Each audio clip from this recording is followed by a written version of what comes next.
I opened my apartment door at 11:30 p.m. to find my 8-year-old sister Sarah and 10-year-old brother Marcus standing in the hallway with garbage bags full of clothes. Their mother Janet speeds away in her beat-up Honda before I can even process what happened. Sarah clutches a crumpled note saying, "You wanted independence so bad. Now you can handle this too." Marcus hasn't spoken a word. I stare at the empty parking lot, realizing my mother just abandoned my siblings at my doorstep, 3 weeks after I finally escaped her toxic household myself. The cold October air cuts through my thin t-shirt as I stand frozen in my doorway, watching the taillights of Janet's Honda disappear around the corner of Maple Street. Sarah's small hand grips mine with desperate strength, while Marcus stands perfectly still beside her, his dark eyes wide but completely empty. "Clayton?" Sarah's voice trembles. "Are we staying with you now?" I pull them inside my studio apartment and lock the door behind us. The space suddenly feels impossibly small with 3 people instead of 1. My pull-out couch dominates the main room, with barely enough space for my small kitchen table and the television I bought secondhand from a pawn shop. Sarah drops her garbage bag and immediately wraps her arms around my waist. "I was so scared you wouldn't be home," she whispers into my shirt. Marcus remains by the door, clutching his bag like a shield, his gaze fixed on the floor. I guide them to the couch and turn on the lamp, finally getting a good look at them. Sarah's blonde hair is tangled and dirty. Her pink sweater has stains down the front, and her jeans are too short, exposing skinny ankles above worn sneakers. Marcus looks even worse. His brown hair hasn't been cut in months, hanging in his eyes, and his oversized jacket hangs off his thin frame. "When did you last eat?" I ask gently. Sarah shrugs. "Mom left some crackers yesterday morning before she went to Crystal's house." Yesterday morning. My stomach clenches. I walk to my tiny kitchen and start heating milk in a saucepan for hot chocolate, one of the few comfort foods I remember from the rare good moments of our childhood. While the milk warms, I unfold the crumpled note Sarah had given me. The handwriting is definitely Janet's, scrawled in blue ink across a torn piece of notebook paper. "You wanted independence so bad. Now you can handle this too. Don't call me. Figure it out yourself like I had to. Maybe now you'll understand what real responsibility feels like." My hands shake as I read it twice more. 3 weeks ago, I had finally saved enough money from my warehouse job to rent this place and escape the constant chaos of Janet's house. The screaming matches with her latest boyfriend, Derek. The nights she'd disappear, leaving me to feed and protect Sarah and Marcus. The mornings I'd find empty liquor bottles scattered across the living room floor. I thought moving out would give me space to breathe, maybe even save enough to eventually help my siblings. I never imagined she'd literally dump them on my doorstep. I pour the hot chocolate into 3 mismatched mugs and return to the couch. Sarah accepts hers eagerly, but Marcus still hasn't moved from his spot by the door. "Marcus, buddy, come sit down," I coax. "You're safe here." He shuffles forward slowly and perches on the edge of the couch like he's ready to bolt. When I hand him the mug, his hands tremble so badly, the liquid nearly spills. That's when I notice the bruise on his left wrist, purple and finger-shaped.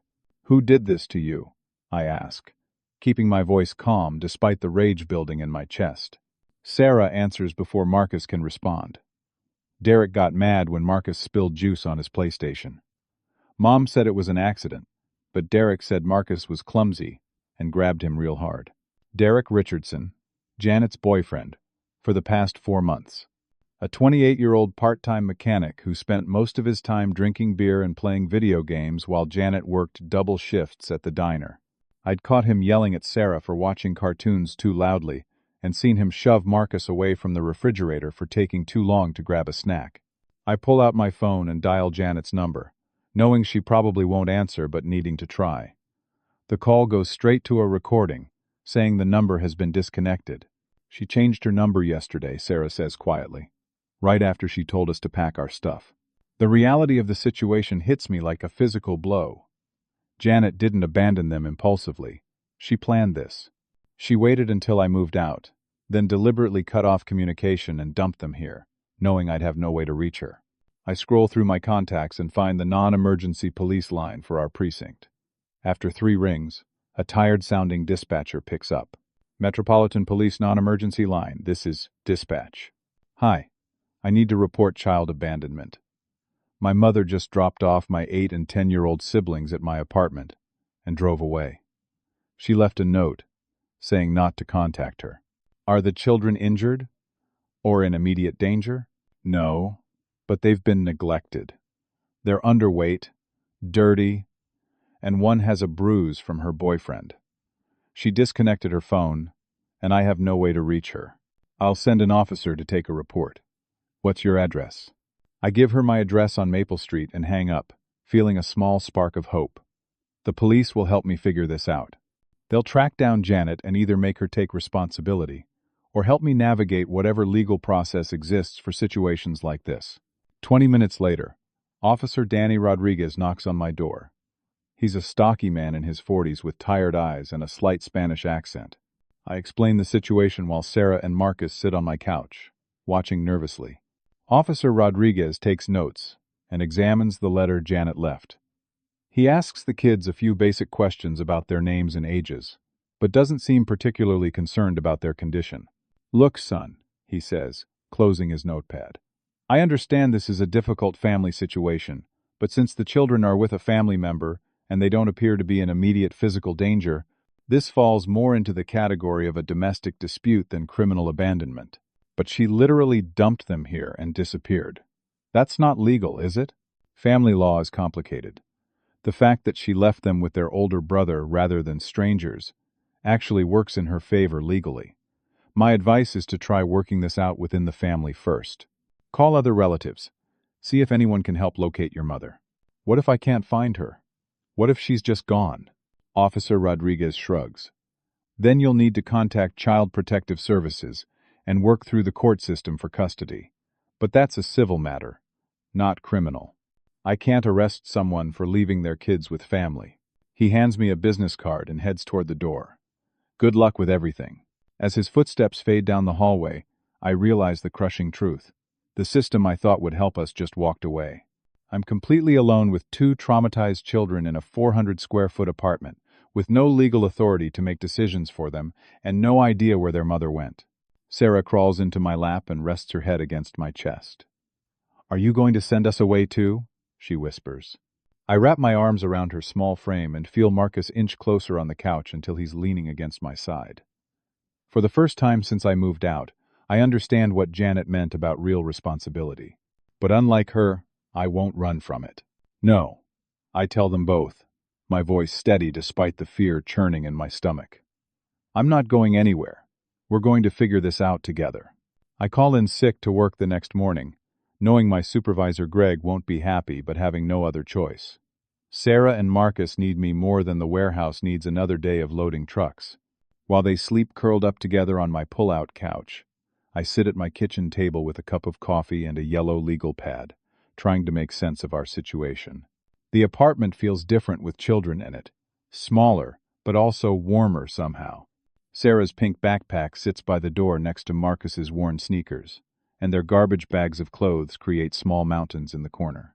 The responsibility weighs on me like a physical presence. When they wake up around 9, I make scrambled eggs and toast, using up most of my groceries for the week. Sarah eats eagerly, but Marcus picks at his food, taking tiny bites like he's not sure when his next meal might come. That's when I notice something concerning. Marcus keeps stuffing pieces of toast into his jacket pocket when he thinks I'm not looking. Marcus, are you saving food? I ask gently. He freezes, his hand halfway to his pocket, and nods slowly. You don't need to do that anymore, buddy. There's always going to be food here, okay? I promise. Sarah explains while Marcus stares at his plate. He started doing that when Derek moved in. Derek said kids eat too much and cost too much money. He made Mom start hiding food, so we couldn't get it without asking. The rage that builds in my chest makes it hard to breathe normally. Derek hadn't just grabbed Marcus hard enough to bruise him. He'd been systematically teaching 2 children to fear hunger, to hoard food like stray animals. After breakfast, I decide we need to establish some kind of routine. We're going to go to your school today and get your records, then we'll figure out what comes next. The walk to Lincoln Elementary takes 15 minutes down residential streets, lined with small houses and chain-link fences. October in Missouri means the leaves are turning brilliant reds and oranges, but there's already a bite in the air that promises winter's coming.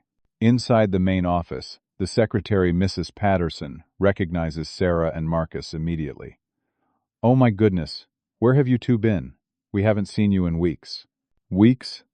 I ask, feeling my stomach drop. She pulls out attendance records and spreads them across her desk. Sarah has missed 31 days of school since the semester started in August. Marcus has missed 33. "We've been trying to contact your mother for conferences," Mrs. Patterson explains. "The phone number on file has been disconnected, and certified letters to your home address have been returned undeliverable." I realized Janet moved out of the house on Elm Street without telling the school system. Sarah and Marcus had been bouncing between Crystal's trailer, various boyfriends' apartments, and cheap motels for months while Janet avoided any official contact. "I'm their older brother," I explain. "Their mother left them with me, and I'm trying to figure out what legal steps I need to take. Can you tell me what kind of documentation I'd need to enroll them in school here in my district?" Mrs. Patterson's expression softens as she looks at Sarah and Marcus, probably noticing the same signs of neglect I'd seen. "You'd need either legal guardianship papers or a notarized letter from their mother giving you educational authority, neither of which I have any way to obtain." We walk home slowly, stopping at a playground where Sarah swings listlessly, while Marcus sits in the sand beneath the monkey bars. I use the time to make phone calls, starting with Janet's family. Linda Morrison, Janet's older sister in Phoenix, answers on the fourth ring. I explain the situation as clearly as possible, hoping she'll offer to help track down Janet or at least provide advice.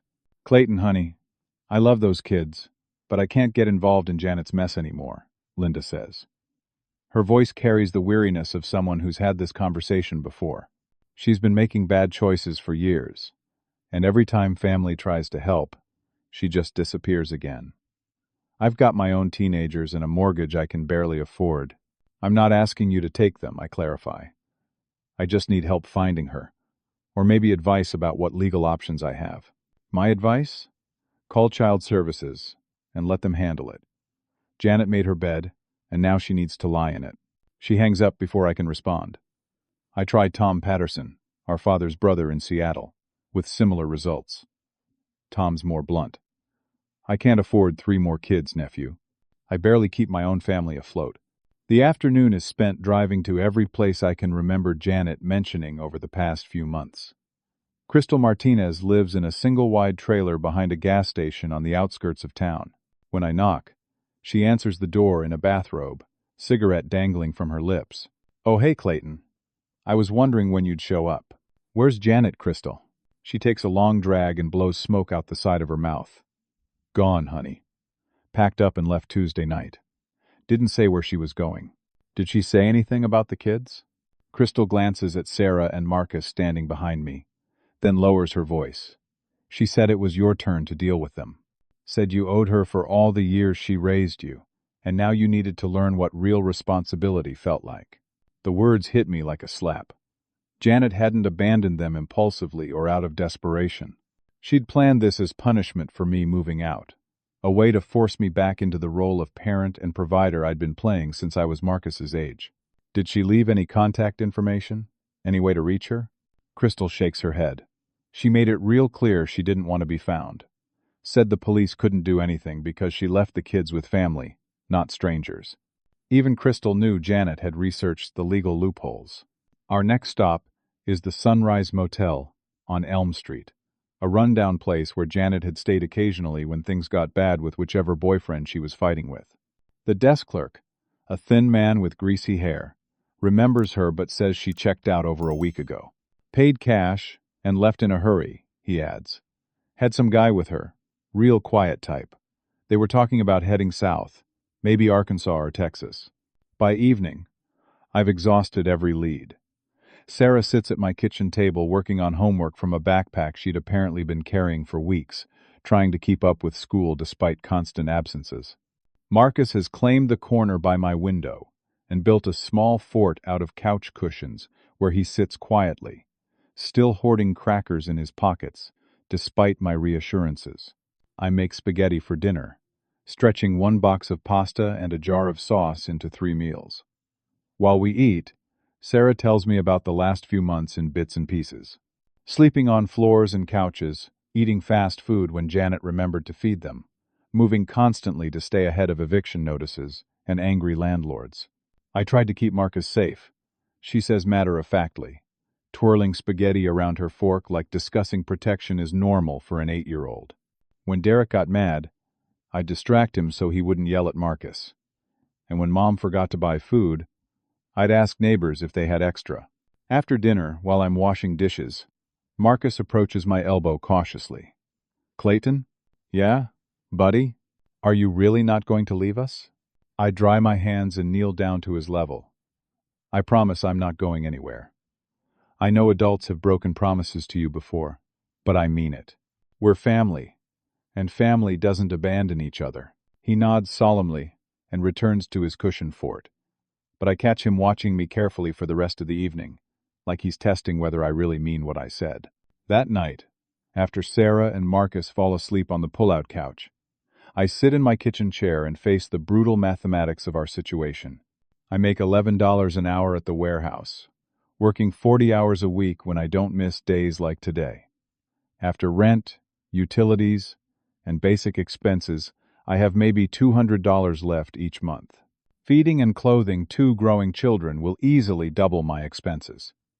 Sarah needs new shoes immediately, and both kids need winter coats before the temperature drops further. Marcus hasn't seen a dentist in over a year, and Sarah mentioned her stomach hurting frequently, which might require a doctor's visit. But the bigger problem is legal. Without guardianship papers or Janet's consent, I can't enroll them in school, get them medical care, or make any official decisions for their welfare.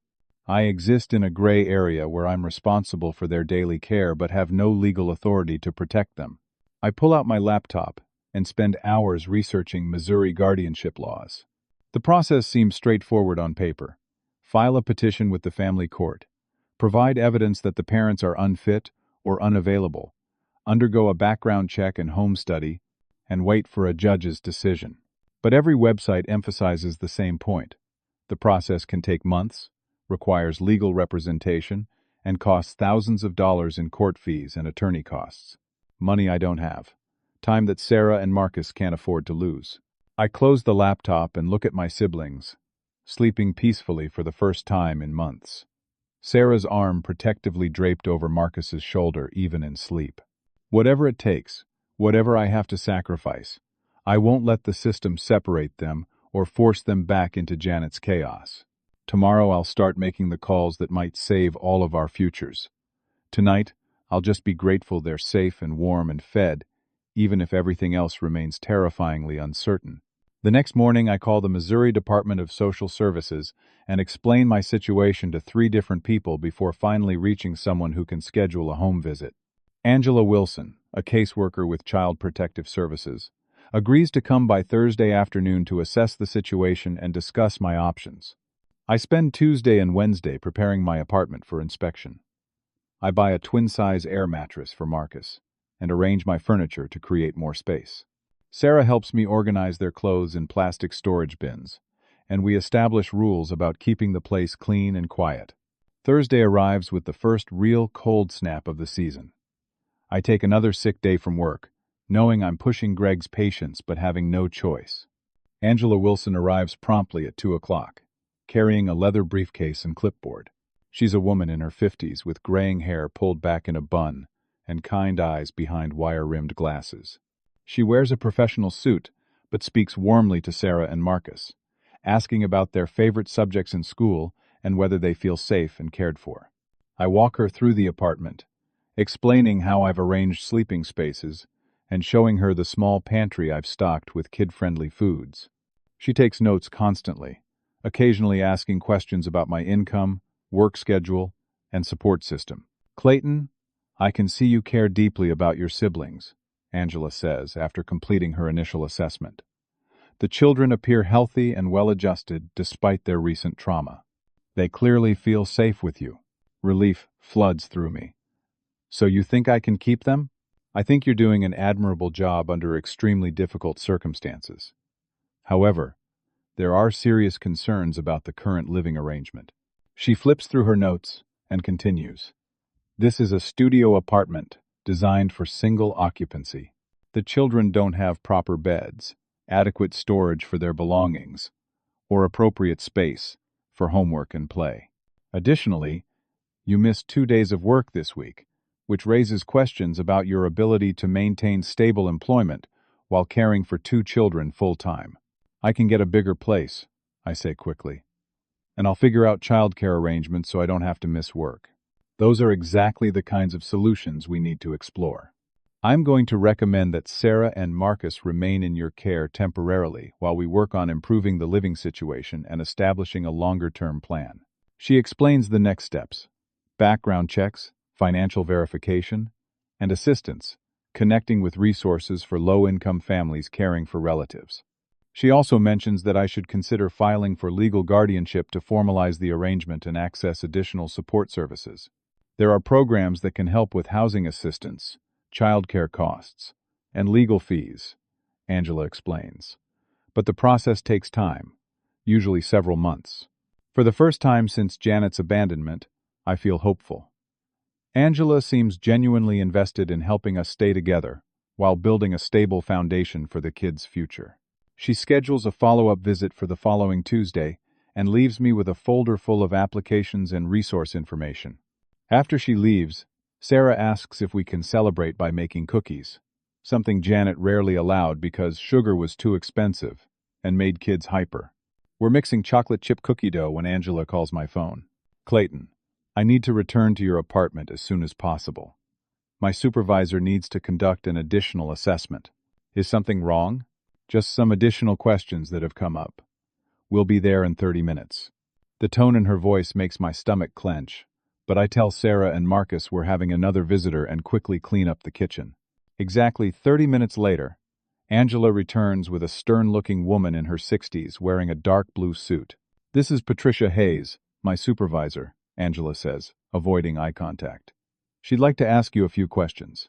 Patricia Hayes has the demeanor of someone accustomed to making difficult decisions quickly. She examines my apartment with a critical eye, taking notes about everything from the proximity of the children's sleeping area, to the refrigerator contents, to the lack of childproofing around electrical outlets. Mr. Patterson, how long have you been employed at your current job? 8 months. And your monthly take-home income? Around $1,700. She writes something down and continues. Have you ever been arrested or charged with any crimes? No, ma'am. Any history of drug or alcohol abuse? No. Mental health issues? Depression? Anxiety? Anger management problems? Nothing diagnosed professionally. She asks Sarah and Marcus to sit in my kitchen area, while she speaks with me privately by the front door. Angela stands nearby, looking increasingly uncomfortable. Mr. Patterson, we've received concerning information about this placement, Patricia says quietly. Someone called our emergency hotline, claiming that you're financially unstable and only took these children for the welfare benefits. They also suggested that you have a history of mental instability and may not be equipped to handle the stress of caring for 2 traumatized children. My blood runs cold. That's completely false. Who made these claims? The caller identified themselves as a concerned family member but asked to remain anonymous. However, the allegations are serious enough that we need to take immediate action to ensure the children's safety. What kind of action? Angela finally speaks up. Clayton, we're going to have to place Sarah and Marcus in emergency foster care while we investigate these allegations. The words hit me like a physical blow. You're taking them away? But you just said they were healthy and well-adjusted. You saw how they interact with me.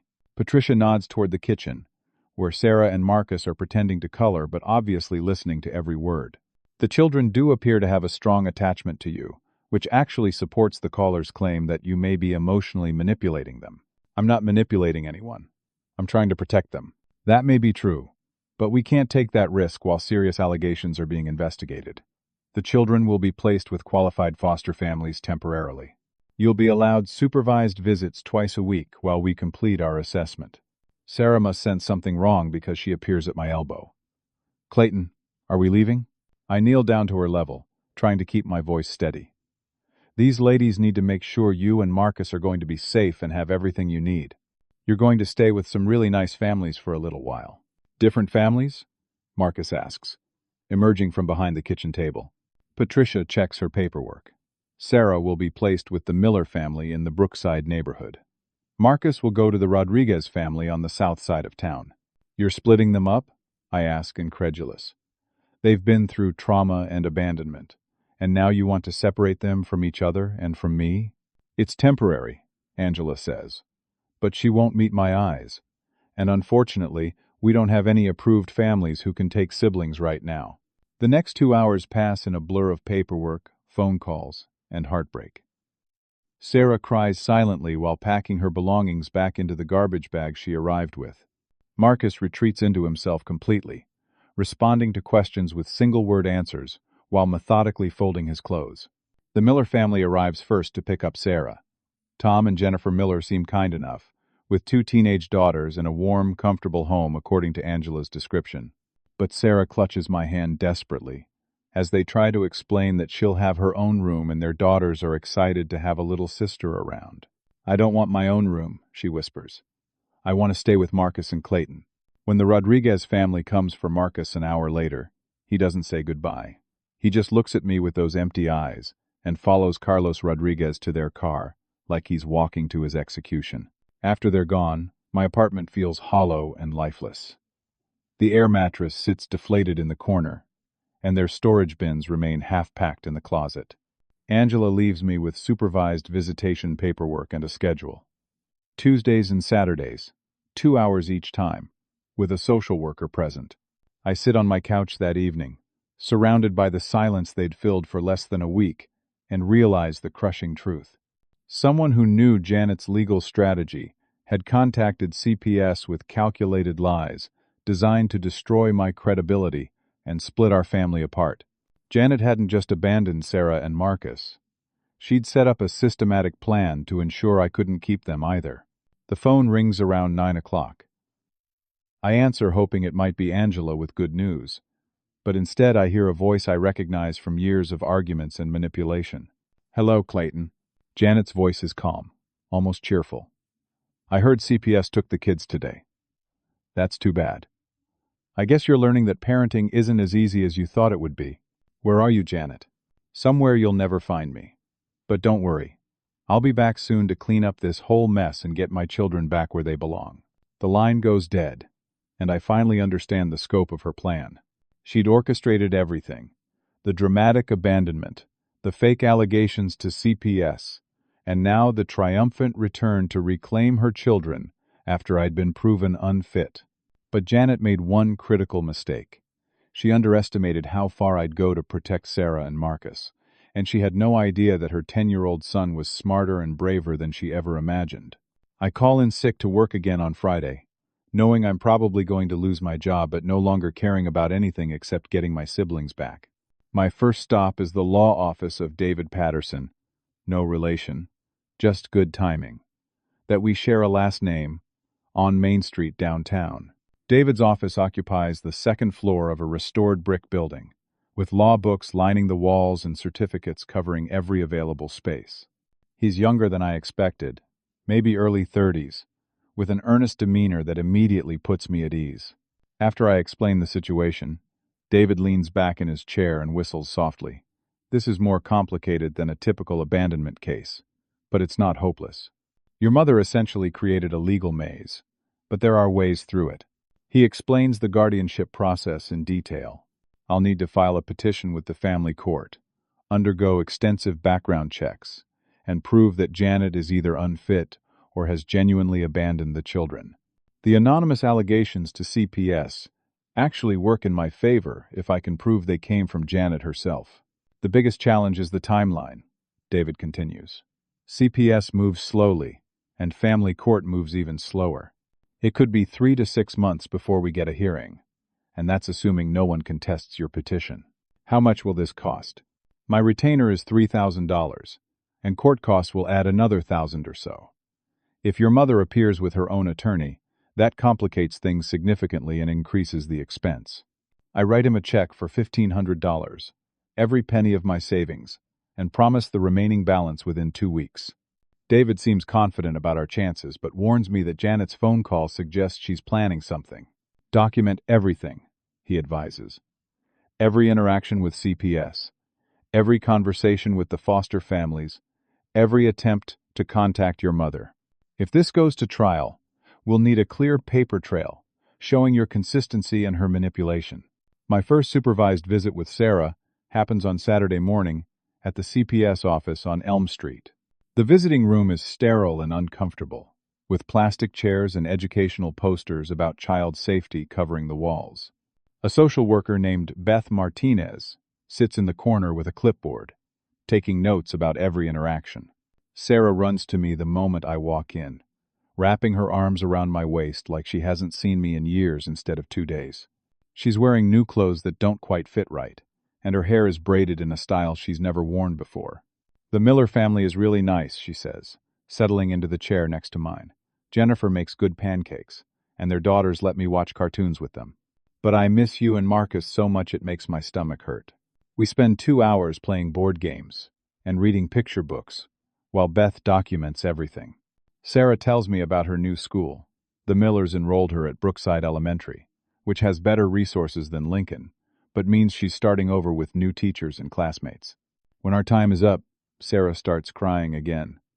Why can't I just come home with you?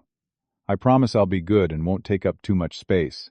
Beth intervenes gently but firmly. Sarah, you know this is just temporary while we make sure everyone is safe and has what they need. My visit with Marcus on Tuesday afternoon is heartbreaking, in a different way. The Rodriguez family seems wonderful. Carlos is a mechanic who works on classic cars in his garage, and his wife Maria teaches kindergarten. Their own children are grown and moved out, so Marcus has his own room and plenty of attention. But Marcus has retreated completely into himself.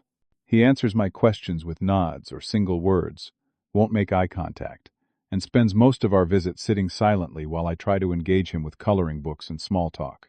He's been like this since we picked him up, Carlos tells me quietly, while Marcus uses the bathroom. Polite, obedient, but completely shut down. Maria thinks he's protecting himself by not getting attached. Has he said anything about wanting to come home? He asks about you and Sarah constantly, but he won't express any opinions about the situation. It's like he's afraid to want anything. That night, I lie awake thinking about Marcus's silence and Sarah's tears, knowing that every day in foster care is causing them psychological damage that may take years to repair. Janet's plan is working perfectly.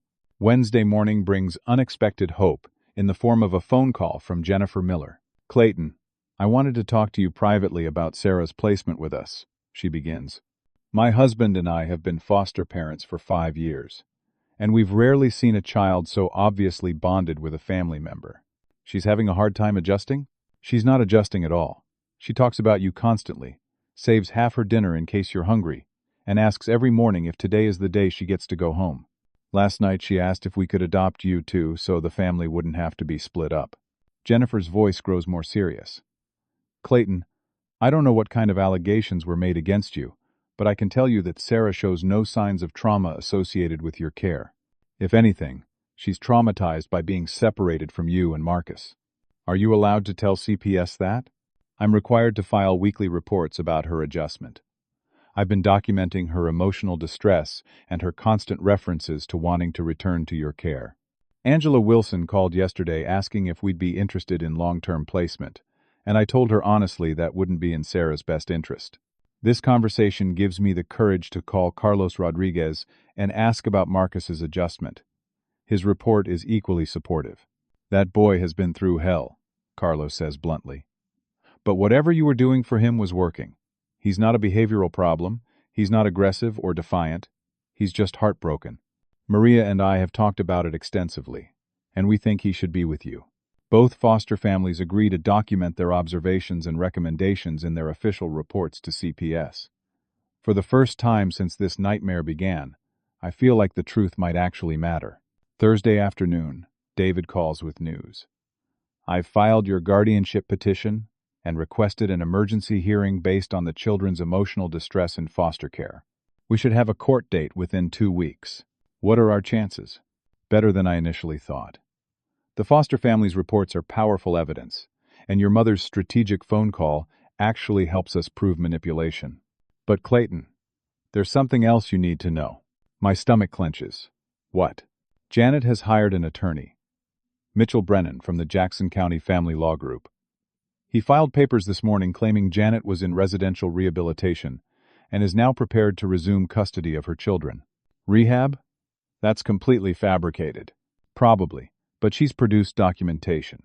Treatment records, completion certificates, character references. If it's fake, it's very well done. The next few days blur together in a haze of anxiety and preparation. David subpoenas Janet's medical records and begins investigating the rehabilitation facility she claims to have attended. I work extra shifts at the warehouse to pay his retainer balance, surviving on 3 hours of sleep and constant worry. During my Saturday visit with Sarah, she seems more subdued than usual. When I ask what's wrong, she looks around nervously, at Beth Martinez taking notes in the corner. Mom called the Millers last night, Sarah whispers. She wants to see me. My blood runs cold. What did she say? She told Jennifer she's all better now and wants her kids back. She said you kidnapped us and filled our heads with lies about her. Beth overhears and interjects. Sarah, you don't need to discuss private family matters here. But Sarah continues, in an even quieter whisper. Clayton? She sounded different. Scary different. Like she was pretending to be someone else. That evening, David calls with more disturbing news.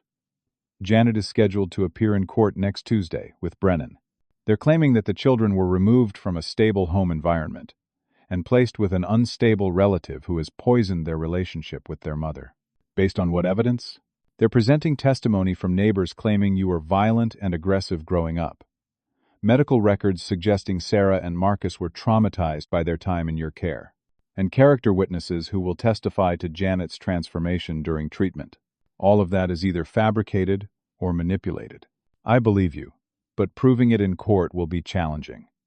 We need our own evidence, and we need it fast. I hang up feeling defeated, until I remember something Marcus had whispered during our last visit. While the social worker was distracted by a phone call, he'd slipped me a small piece of paper with a drawing on it. I thought it was just a stick figure family, but looking at it now, I noticed something else.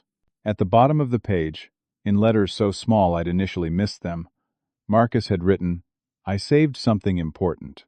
The family courtroom on Tuesday morning feels like a battlefield dressed up as a place of justice. Judge Catherine Stone, a stern woman in her 60s with silver hair and intelligent eyes, presides over polished wood furniture and formal proceedings that will determine whether Sarah and Marcus return to safety or chaos. I sit with David at the plaintiff's table, wearing my only suit and trying to project confidence I don't feel. Across the aisle, Janet sits with Mitchell Brennan, and the transformation is shocking. She's wearing a conservative navy dress. Her hair is professionally styled, and she's carrying herself with the posture of someone who's overcome addiction and found peace. If I didn't know better, I'd believe the act myself. Sarah and Marcus sit in the gallery with their respective foster parents, looking small and confused in the formal setting. Sarah keeps glancing between Janet and me like she's trying to solve a puzzle, while Marcus stares straight ahead with that empty expression he's perfected over the past 2 weeks. Judge Stone calls the court to order and reviews the basic facts of the case. We're here to determine the best placement for Sarah Patterson, age 8, and Marcus Patterson, age 10, whose mother, Janet Patterson, temporarily placed them with their older brother Clayton Patterson before requesting their return to her custody. Brennan stands to present Janet's case first.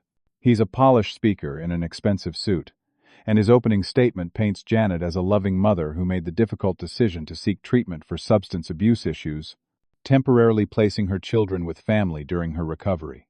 Your Honor, Miss Patterson has successfully completed a 90-day residential rehabilitation program at Serenity Springs Treatment Center in Arkansas. She is now employed, sober, and living with her fiancé Darren Walsh in a stable 3-bedroom home. She's prepared to resume her parental responsibilities immediately. He calls Janet to testify first. She takes the witness stand with apparent humility and speaks in a soft, measured voice about her struggles with alcohol and prescription pain medication, following a work injury 2 years ago. I knew I had a problem, And I knew my children deserved better, she says, dabbing her eyes with a tissue. Placing them with Clayton was the hardest decision I've ever made. But I thought they'd be safe with family while I got the help I needed. Brennan guides her through testimony about her treatment experience, her new relationship with Darren Walsh, and her current employment at a medical billing company in Kansas City. She produces pay stubs, rental agreements, and glowing character references from her employer and neighbors. Miss Patterson, during your treatment, did you have any contact with your children? I wasn't allowed to, as part of my recovery program. But I thought about them every single day. I wrote letters I couldn't send and counted down the hours until I could see them again. And when you learned they'd been placed in foster care? Janet's voice breaks convincingly. I was devastated. I trusted Clayton to care for them, and instead he had them removed from his home and scattered to different families. The children I'd tried so hard to protect were more traumatized than ever. Brennan then calls 3 character witnesses. Janet's supervisor at the billing company praises her work ethic and reliability. A neighbor describes her as quiet and responsible, always focused on preparing her home for her children's return. Most damaging is testimony from Mrs. Helen Crawford, an elderly woman who claims to have lived next door to our family for years. Clayton was always an angry, troubled boy, Mrs. Crawford testifies. Screaming matches with his mother, holes punched in walls, aggressive behavior toward the younger children. I called the police several times when I feared for those little ones' safety. David cross-examines each witness, but their stories remain consistent and detailed. If they're lying, they've been well coached. The medical evidence is even more concerning. Dr. Rebecca Foster, a psychiatrist who supposedly evaluated Sarah and Marcus after their placement with me, testifies about signs of psychological trauma consistent with emotional abuse. Both children exhibited hypervigilance, sleep disturbances, and regressive behaviors during the evaluation period, Dr. Foster states.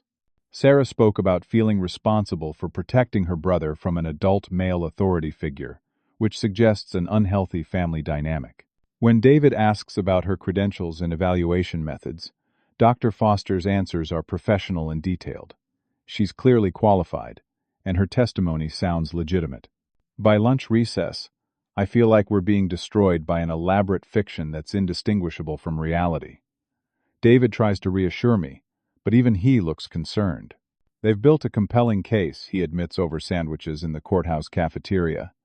But the Foster family reports and your employment history should help this afternoon.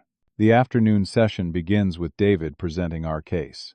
He calls Jennifer Miller first, who testifies about Sarah's constant references to wanting to return to my care and her complete lack of adjustment to foster placement. In 5 years of fostering, I've never seen a child so obviously bonded with a family member, Jennifer states. Sarah talks about Clayton constantly, saves food for him, and asks daily when she can go home. She shows no fear or anxiety when discussing him, only love and security.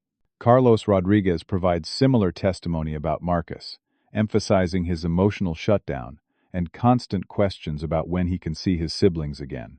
That boy isn't traumatized by his brother, Carlos says firmly. He's traumatized by being separated from his brother. David then calls me to testify about the abandonment incident, Janet's strategic phone call, and my efforts to provide stability for Sarah and Marcus. I try to stay calm while describing the condition the children were in when Janet dropped them off, the evidence of neglect and abuse, and their obvious improvement during the week they stayed with me. But when Brennan cross-examines me, he attacks every aspect of my character and decision-making. He asks about my limited income, my studio apartment, my missed work days, and my lack of parenting experience. He makes caring for my siblings sound like reckless endangerment.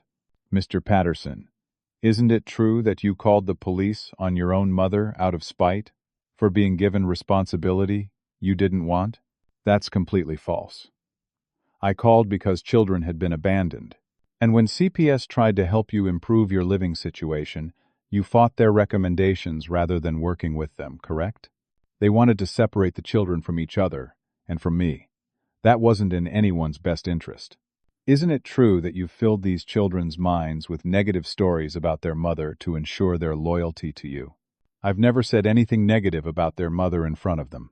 Brennan's questions continue for over an hour, twisting every decision I'd made to sound selfish or manipulative. By the time he finishes, I feel like I've been painted as an unstable young man playing with children's lives. Judge Stone calls a brief recess before closing arguments, and I use the time to walk to the courthouse bathroom and splash cold water on my face. When I return to the courtroom, I notice Marcus whispering urgently to Carlos Rodriguez and pointing toward the gallery. David delivers a passionate closing argument about the children's obvious preference to remain with me, the suspicious timing of Janet's reappearance, and the documented evidence of neglect before they came to my care. But Brennan's response is equally compelling, focusing on a mother's right to parent her children and the superior resources Janet can now provide. Judge Stone announces she'll issue her decision after reviewing all evidence and testimony. This court will recess until Thursday morning at 9 a.m. for the ruling. As people begin filing out of the courtroom, Marcus suddenly stands up and walks toward the front of the room. Carlos follows him, looking confused, while the bailiff watches carefully. "Judge Stone?"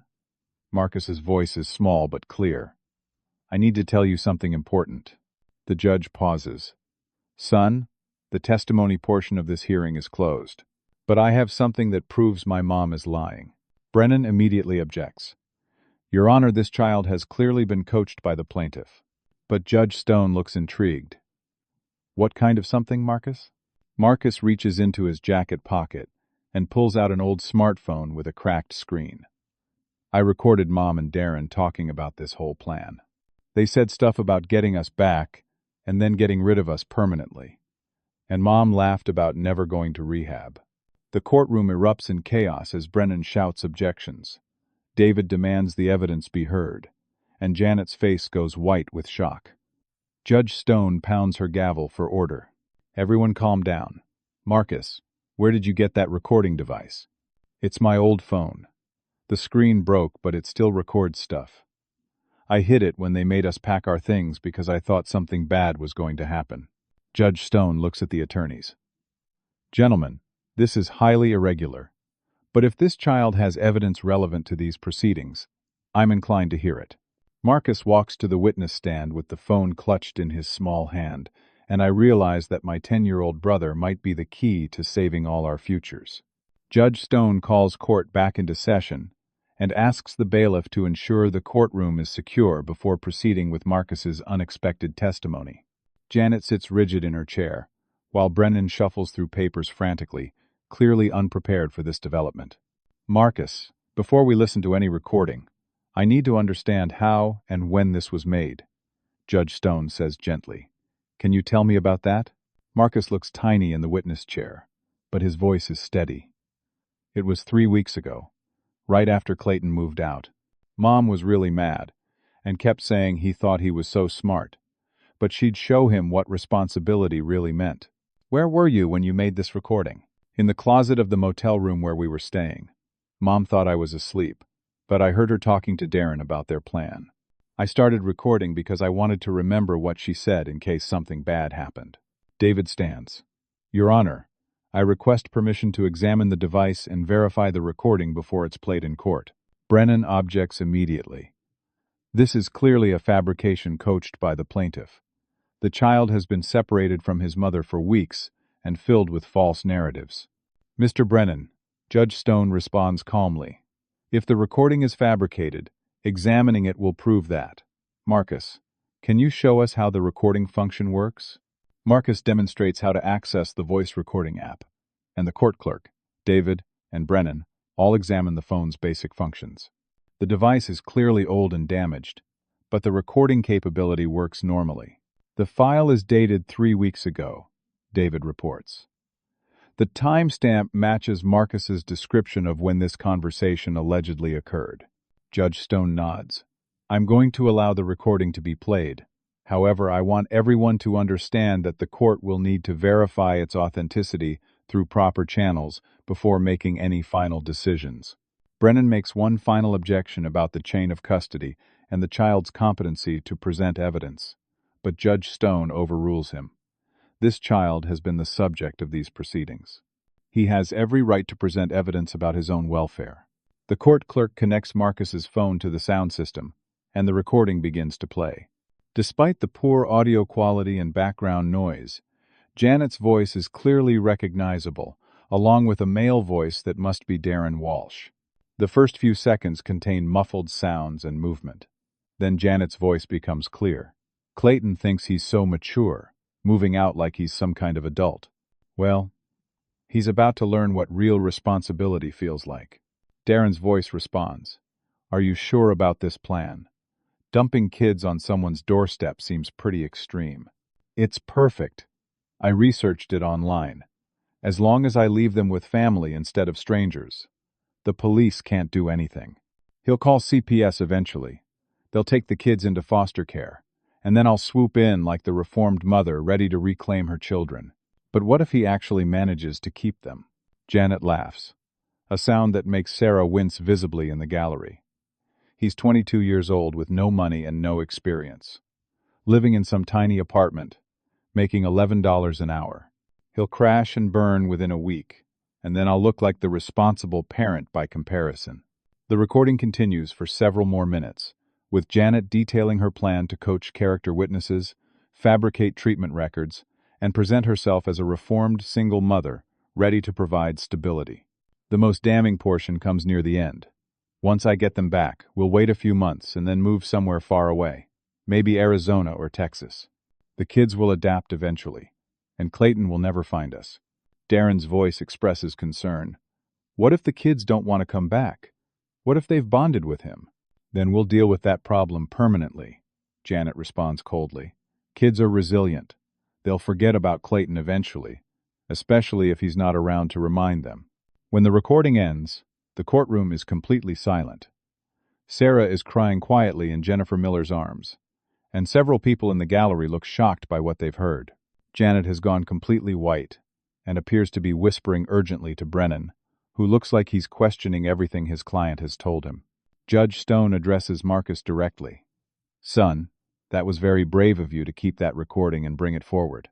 Do you understand what your mother was discussing in that conversation?" Marcus nods solemnly. "She was planning to trick everyone so she could take us away from Clayton and then make us disappear so he could never find us again." "And why did you decide to share this recording today?" "Because Clayton promised he wouldn't leave us like Mom did, and I believe him. Mom lies all the time, but Clayton keeps his promises." Brennan stands for cross-examination, but his heart clearly isn't in it anymore. "Marcus, isn't it possible you misunderstood what your mother was saying? Maybe she was just upset and talking about moving to a new city for a fresh start? She said, 'Deal with that problem permanently,' about me and Sarah missing Clayton. That doesn't sound like moving to a new city.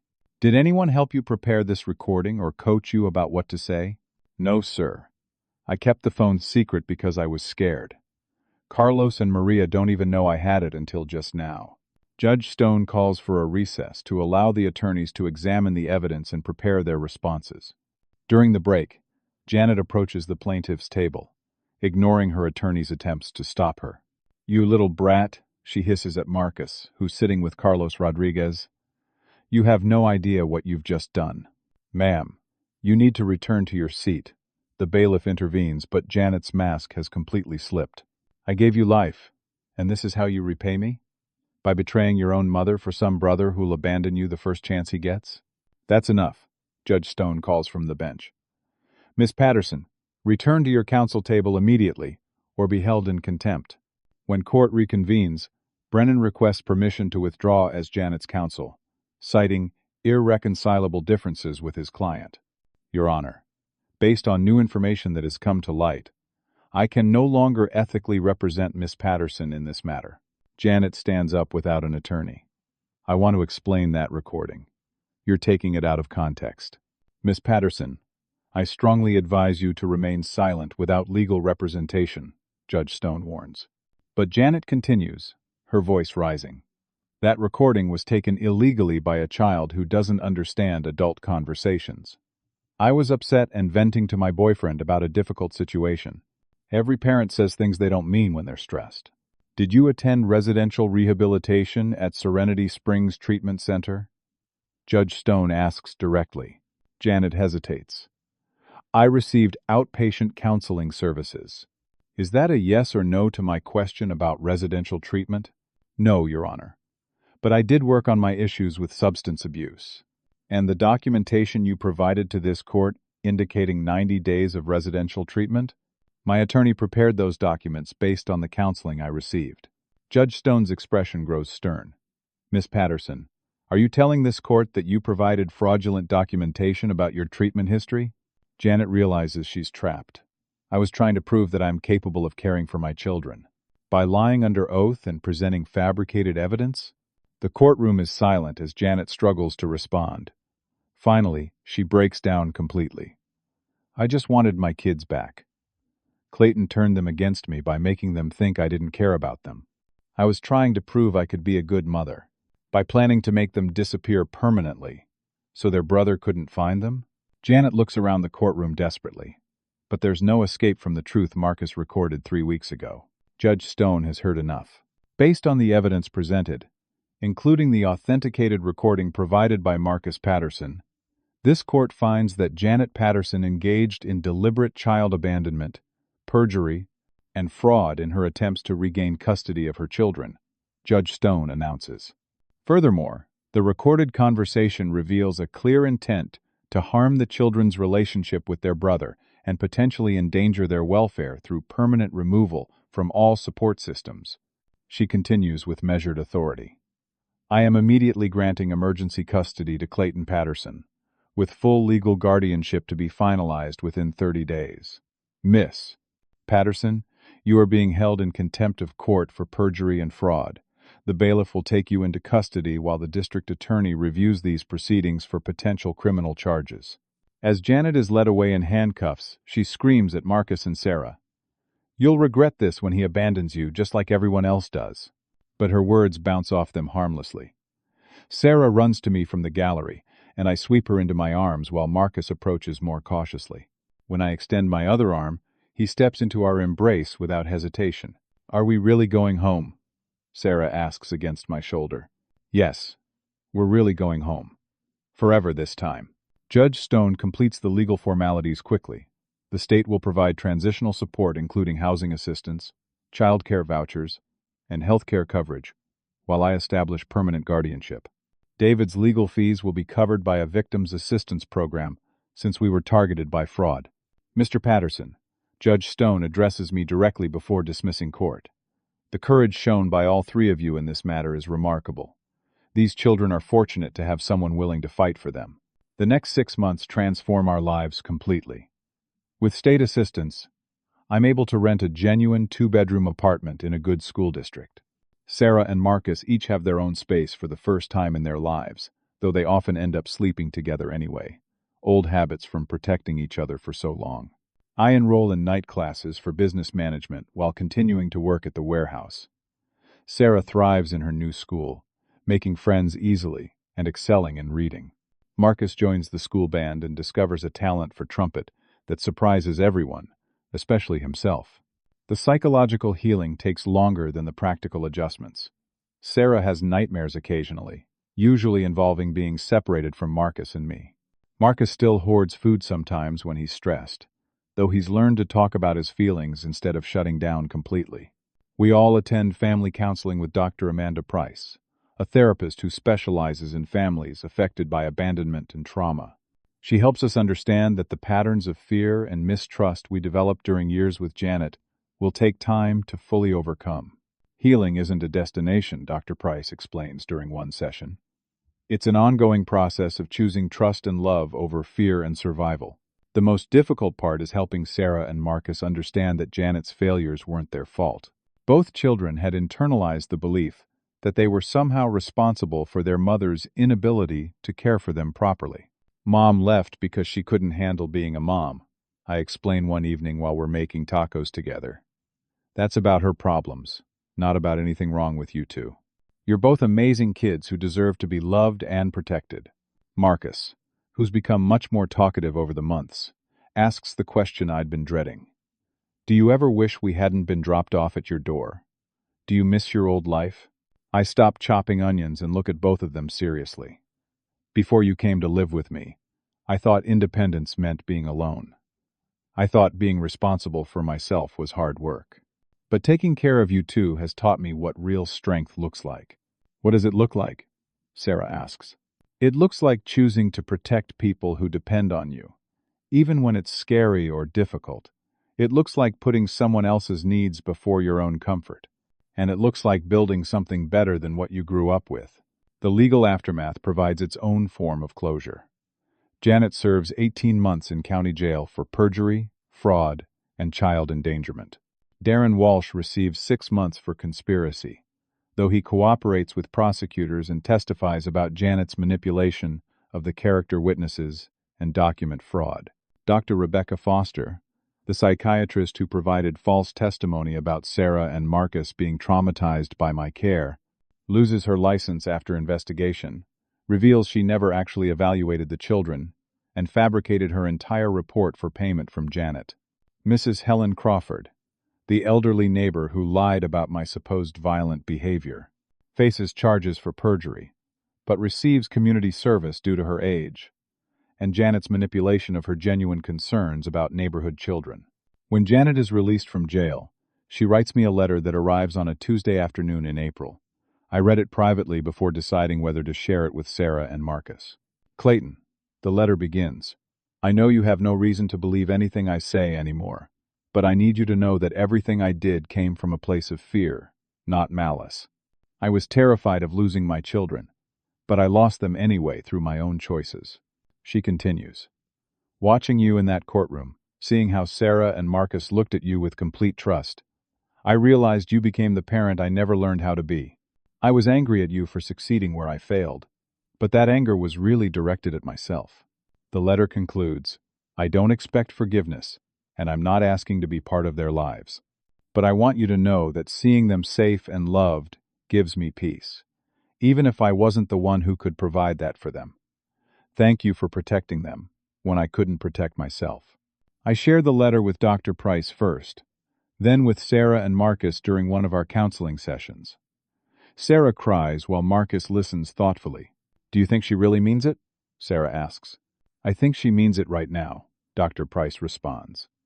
People can feel genuinely sorry for their mistakes while still not being capable of different choices. The important thing is that you're all safe and building a healthy family together. 1 year after that night, when Janet abandoned them at my door, we celebrate what we call Family Day, instead of dwelling on the anniversary of trauma. Sarah is 9 now, confident and curious, with a laugh that fills our apartment. Marcus is 11, still quiet but no longer afraid to express opinions or ask for what he needs. I've been promoted to shift supervisor at the warehouse, and am halfway through my business degree. More importantly, I've learned that becoming a family isn't about biological connections or legal documents. It's about choosing each other every day, especially when things get difficult. On Family Day, we make a tradition of sharing what we've learned over the past year. Sarah says she's learned that having your own room is nice, but feeling safe is better. Marcus says he's learned that adults can keep their promises if they really mean them. When they ask what I've learned, I tell them the truth. I learned that sometimes the most important battles aren't the ones you choose, but the ones that choose you.